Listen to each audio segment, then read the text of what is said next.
tem essas frases, e aí é como se a sua eu do passado te perguntasse. Tá, boa. Então, o que você falaria pra ela se ela te perguntasse hoje se você tá feliz? Tô muito feliz. Muito mais que nunca, assim. Nossa, tô muito, muito, muito feliz. Porque simplesmente eu tive uma segunda chance de vida. E aí eu tô com uma família que eu amo mais que tudo nessa vida. Eu sou muito abençoada. Eu tenho muita fé e eu tive muitas provas de Deus na minha vida e isso também me deixou muito feliz, né? E é isso, assim, eu estou num momento que eu estou muito grata, principalmente. Acho que a gratidão me deixa mais e mais feliz. Maravilhoso. Por quais motivos? Ah, acabei de falar. Acabou de falar. Ah, eu me antecipei, mas basicamente isso, assim. Não é todo mundo que pode falar que teve uma segunda chance e eu tive. E... É o verdadeiro significado de uma segunda chance, né? Realizou boa parte dos seus sonhos? O que falta? Ah, eu acho que assim, faltar mesmo, não falta nada. De verdade. Eu acho que agora eu só fico rezando para a vida me surpreender com coisas boas. Eu falo, sem mais sustos, só surpresas boas. Então é isso. Eu tenho, obviamente, sonhos para minha família. Eu tenho sonhos de ver meus filhos crescerem. Acho que esse é o meu principal sonho, né? De ver meus filhos crescerem, de envelhecer com saúde. Esse tornou minha prioridade número 1, né? De continuar com a minha família unida do jeito que é. Então, mas eu tenho muitos sonhos realizados e eu sou muito, muito, muito grata a isso. Dá pra sentir. Como 4 filhos, gente? Tá errado. Não, é porque no meu eu do passado, eu perguntei pra mim mesma, a gente teve 4 filhos? Ah, tá bom. Porque eu cresci falando que eu queria ter 4 filhos. Eu cresci falando que eu ia casar com 24 anos e eu casei com 24 anos. E aí eu queria ter 4 filhos. E aí eu tive 3. E aí eu falei pra minha eu do passado, e vou falar pra ela que não, que a gente tem 3, mas que a gente tá muito feliz com o nosso trio. E muito realizada. Como é essa questão de engravidar após transplante? Existe a possibilidade? Então, acho que não. Porque, por enquanto, eu ainda tô tendo que lidar com isso. Porque eles me forçam a entrar numa menopausa para tentar proteger meus ovários. Então, como eu ia fazer quimioterapias muito pesadas, que com certeza me deixariam na menopausa, eles dão uma injeção lá, algumas injeções que eu tomei, para induzir uma menopausa, para tentar proteger os ovários. Então, eles ficam dormentes lá. E aí, nos próximos, sei lá, agora já passou 1 ano, então são 2 anos pós-transplante, que meu corpo ou volta naturalmente, ou eu vou ter que lidar com uma menopausa precoce. E é isso que eu estou aprendendo também a lidar, né? Que, por enquanto, eu tenho sintomas de menopausa, porque eu fui induzida para uma menopausa. E agora eu preciso esperar para ver se meu corpo volta. Se meu corpo voltar, de qualquer maneira, eu não era uma pessoa que era super fértil, né? Eu tive que fazer tratamentos para engravidar, eu tive que fazer FIV. Então, mesmo fazer... Você tem óvulos congelados? Eu tenho embriões congelados. Embriões. Só que assim, depois de tudo que eu passei, eu até cogitaria, porque eu sou uma pessoa que eu amo família grande, enfim, mas hoje, depois de tudo que eu passei, eu não quero consulta médica, hospital, então, sabe? Então, assim, eu acho que tá bom, meu triozinho tá perfeito, assim, não poderia pedir nada mais do que esses 3 filhos que eu tenho. Então, assim, eu tô muito feliz e realizada.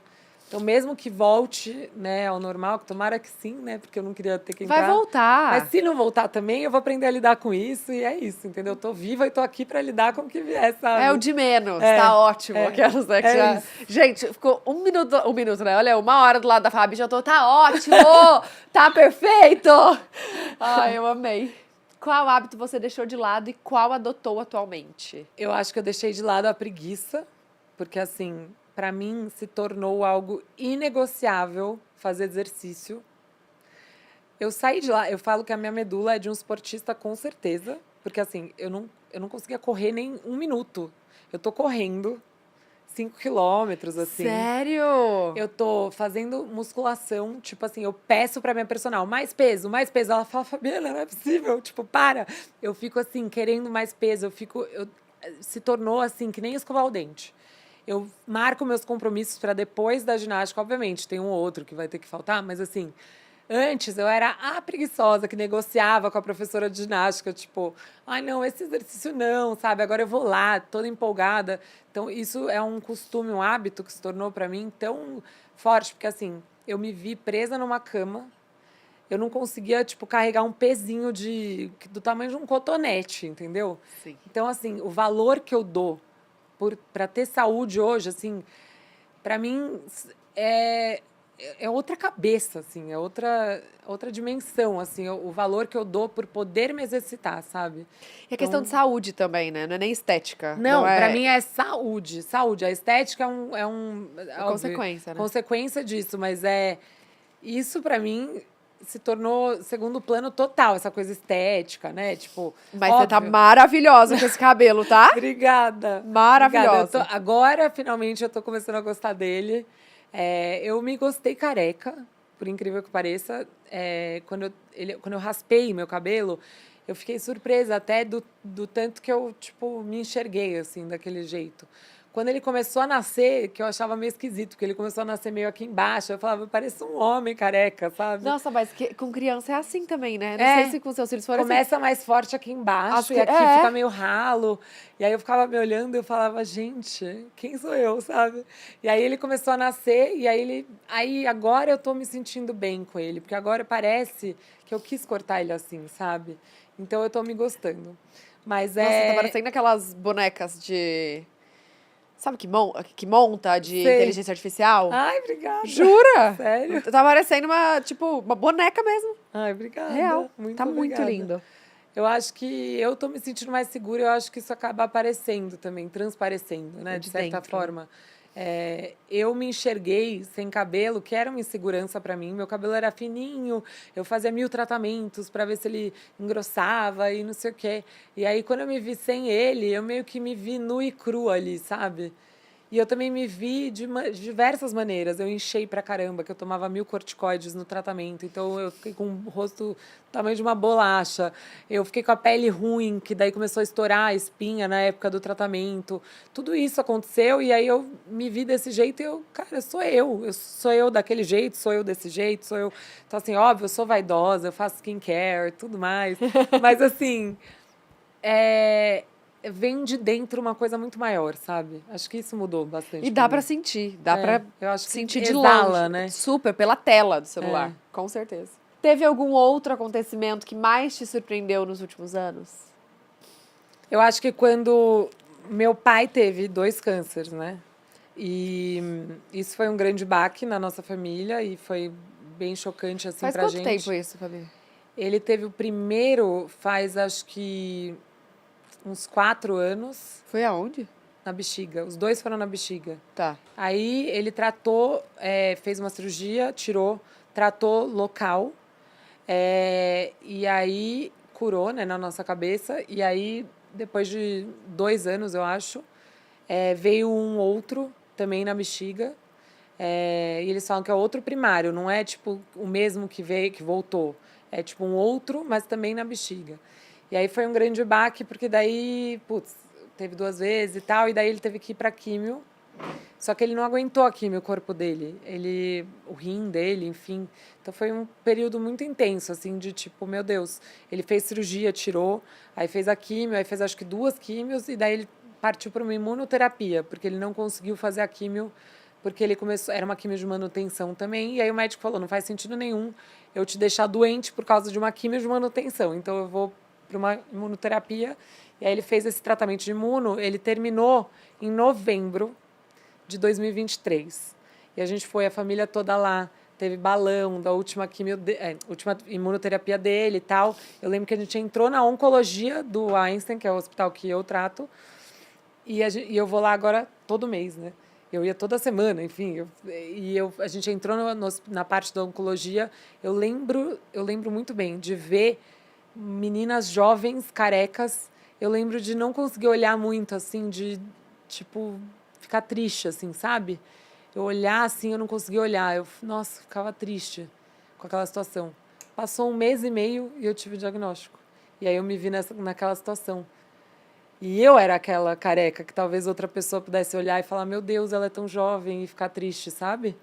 Então, uma coisa muito louca como a vida é. Então, acho que esses fatos surpreenderam muito a gente, né? Mas também trouxeram muitas lições pra gente. Então... Sim. E a família fica muito mais unida, né? Ah, com certeza. Não tem nada que abale, né? Não, exato. Putz, é aquela coisa... Eu falei isso, inclusive, eu fiz um discurso naquela festa que eu dei para os meus amigos de aniversário e tal, e eu falei para eles assim que encarar de frente a finitude da vida faz você viver a vida muito melhor. Tipo, encarar a morte faz você viver de maneira muito mais intensa, muito mais grata, muito mais feliz. Então, tomara que não é todo mundo que passe por isso, mas quando a gente passa por isso, a gente acaba aprendendo coisas e eu acho que acaba contagiando as pessoas que estão à nossa volta. Então, eu tenho tantas amigas que viraram para mim depois e falaram: nossa, eu reclamava de ter que pôr meu filho para dormir, eu achava chato. E aí, depois que eu vi que você estava no hospital e não podendo fazer isso, tudo que você queria era poder fazer isso, eu comecei a pôr meus filhos para dormir com gratidão. Eu comecei sei lá, fazer coisas que eu achava chato, que de repente eu percebi que, poxa, que bom que eu estou podendo fazer isso. Que bom que eu estou podendo me exercitar, que bom que eu estou podendo tomar um cafezinho na minha varanda. Eu lembro que eu ficava pensando assim, eu quero café da minha casa, eu quero sentar na minha varanda, eu quero minhas cachorras. Eu demorei, acho que foram, depois que eu fui liberada do hospital, que eu fiquei naquela quarentena que eu te falei, demorou mais uns 4 meses para eu ver minhas cachorras. Nossa! Uns 3 meses, eu acho. Fiquei uns 7 meses sem ver minhas cachorras. Como foi o reencontro? A minha cachorrinha, a Maia, as duas são muito grudadas em mim, mas a Maia, eu sinto que ela quer entrar dentro de mim, morar dentro da minha barriga, juro. Ela é muito grudada em mim. Ela voltou, ela ficou, graças a Deus, eu tenho um adestrador que cuidou delas desde pequenininhas, assim, que ensinou tudo para elas, e ele que fica com elas quando a gente viaja, e elas amam ele. Então ele ficou com elas, ele foi um amor também. Rafa, obrigada, se estiver assistindo. E aí ela voltou de lá, quando ela veio a primeira vez e me viu, bom, elas pulavam até aqui, eu sou alta, elas viam assim, de tão felizes. Boston Terrier. Ela voltou com cabelo branco, a Maia. Juro, assim, acho que de estresse. Ela tem um monte de pelinho branco, assim, no rosto, ela é pretinha. Ela voltou com um monte de pelinho branco no rosto, acho que de estresse. Ela vai fazer 9 anos, as duas vão. Mas, nossa, eu fiquei tão feliz. Então, assim, tudo se tornou tão mais maravilhoso. E agora, sabe o que eu faço? Eu treino a minha mente para continuar sentindo isso. Eu não quero esquecer tudo que eu passei, por mais difícil que seja. Porque quando você passa da dor, pensa, quando você teve seus filhos, aquela dor que a gente sente na hora do parto, é inexplicável. Amor de Deus. Mas se você for... Na hora te perguntarem, você quer viver isso de novo agora? Você vai falar, não. Se te perguntarem um dia depois, 1 semana depois, 1 mês depois, você fala, quero. E você não lembra daquela dor. Mas eu fico me relembrando, e não é para me torturar, é para eu não perder isso que eu tenho de gratidão pós tudo que eu passei, sabe? É aquela figurinha, né, de a gente acordando num dia em casa, normal, tipo, mais um dia. E uma pessoa acordando no hospital, feliz de estar mais um dia ali vivo para, né, contando os dias para sair do hospital. Exatamente. Realmente, é perspectiva, né? Você rompeu e fez novas amizades? Sim. Você fez novas amizades? Você conseguiu fazer no hospital, assim? Você tinha contato? E é o que eu tô fazendo com muita gente a partir de agora também. Eu tive minhas mentoras. A Duda é uma delas. Mas muita gente veio e falou assim, fulana de tal teve leucemia também, e ela curou, e tá curada há 6 anos. Quer falar com ela? Eu quero. Aí a gente trocou o telefone e ficamos falando, ficamos amigas. Fulano de tal teve um outro tipo de câncer, mas também quer te ajudar. Aí fiquei falando e tal. Então eu tenho meus anjinhos ali que me deram muitos conselhos. E eu acho que, assim, a pessoa que não passou por isso, ela pode te ajudar até certo ponto, mas a pessoa que passou por isso consegue te ajudar com muito mais propriedade, com lugar de fala, entendeu? Então, eu tenho muitos amigos novos que eu fiz que são justamente essas pessoas que são cancer buddies, assim, sei lá, como é que eu posso chamar? Não temos mais o câncer, graças a Deus, mas são pessoas que passaram por isso e que que conseguem me ajudar são meus anjos mesmo. E é isso, assim, essas pessoas se tornaram super importantes para mim e a gente se fala até hoje e vieram nessa minha festa de comemoração e são pessoas que eu quero ter próximas de mim porque realmente fizeram uma grande diferença, assim, naquele momento. E hoje eu me vejo com esse propósito na vida de várias pessoas. Então, de até seguidoras que me mandam e que eu consigo ver, né? Porque é difícil a gente ver as mensagens, mas que eu consigo ver. Tem seguidora que me mandou, minha prima tá com isso, você consegue falar com ela? Eu passei meu telefone, falo com elas até hoje. E até amigas de amigas, enfim, qualquer um que me manda falando, putz, você pode passar uma mensagem de força e não sei o quê, eu vou lá e passo, porque eu acho que faz parte do propósito e é uma corrente do bem que se formou, desde as pessoas que me ajudaram até eu que posso ajudar pessoas. E aí romper amizades, assim, graças a Deus, foram poucas. Inclusive, teve gente que a gente estava afastada e que a gente se uniu por causa de tudo isso. Então, isso foi muito lindo. Que acho que traz as pessoas importantes mesmo, você, né? E pessoas, assim, nem sei por que a gente tinha tretado, sabe? Tipo, aquela coisa que, putz, briguinha besta, entendeu? E que daí, naquela hora que eu precisei, tava lá por mim. E aí a gente chegou e falou, cara, que bom que de uma coisa tão ruim veio uma coisa boa da gente se unir de novo. Então, eu me aproximei de pessoas que eu estava afastada e acabei me afastando de pessoas que não souberam lidar com a situação. E acontece, eu acho que vai acontecer, não tem como não acontecer. E, olha, eu fiquei muito chateada na época, mas eu acho que também são momentos de vida diferentes e a gente também não pode julgar que a outra pessoa não conseguiu, às vezes não teve a compreensão do que eu estava passando, sabe? Eu acho que é natural da vida também, né? Acho que às vezes também não sei se no seu caso tem, mas às vezes não tem tanto a ver com o momento delicado, enfim, mas não quero dizer que tem a ver com o hospital, com a doença e tal, mas com a questão de fases de vida diferente, eu né? acho que é isso. Sim, eu acho que a gente estava em fases de vida muito diferentes e cada uma foi para um lado, enfim, mas acontece. E me perguntaram muito isso, eu acho que acontece com muita gente. Inclusive, o que falaram para mim no hospital, que é meio triste até, meio não muito, é que tem muitas mulheres, principalmente, que vão para a quimioterapia, começam aí com o marido ou namorado, enfim, e que depois o marido, namorado, parceiro larga, e aí vai sempre com a mãe, com a amiga, ou sozinha. E isso é uma estatística muito grande, assim, Então, por exemplo, meu marido no hospital, ele virou um herói lá para as enfermeiras, para todo mundo, porque elas falaram assim, é difícil de encontrar uma parceria, uma união tão forte, uma cumplicidade que o cara tá lá e fica lá e tal, e isso é muito triste de dizer, mas assim, que bom que existem, né? E a gente pode mostrar que existem pessoas assim que vão ficar do seu lado. E também existe esse outro lado. Tem gente que não esteve ao meu lado e aí a gente acabou se afastando. Enfim, não estou dizendo assim, quando eu falo estar ao lado, porque daí muita gente me pergunta também assim, como que eu posso estar ao lado de uma pessoa que está passando por um problema desses? Legal você falar isso. Cara, não é ficar o dia inteiro martelando na cabeça da pessoa, mandando 1000 mensagens, não é isso. É se fazer presente e mostrar para aquela pessoa que você se importa.